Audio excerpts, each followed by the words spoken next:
And not only did they match the low interest rate,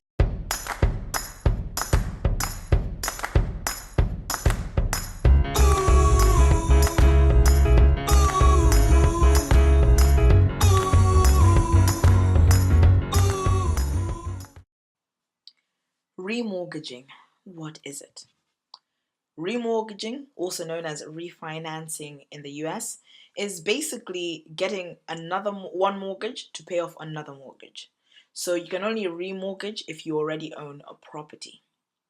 So when might you do this? If, for example, you're coming to the end of a fixed rate, or if you simply see that there are better deals out there in the market, you can repay your current mortgage and enter into a new deal.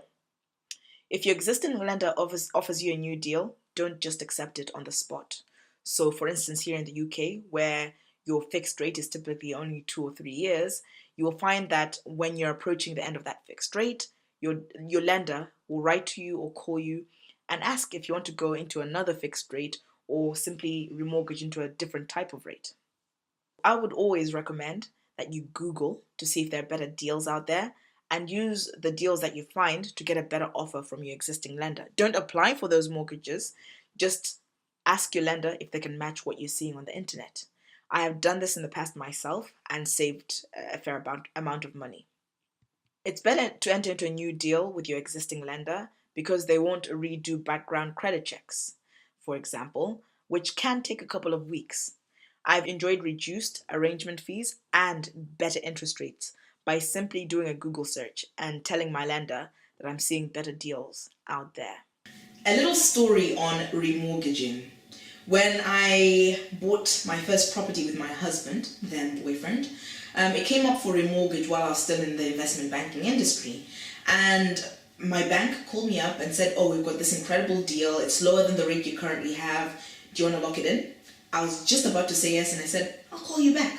So I called my husband and told him what deal was on offer, and he said, have you Googled to see if there are any better deals out there? And I was like, oh, I'm too busy, man. I can't, detract from my work to do all of this. But I thought, okay, fine. I Googled mortgage deals, and I found a deal that was at an even lower rate with the same kind of structure I wanted, but it had a higher arrangement fee.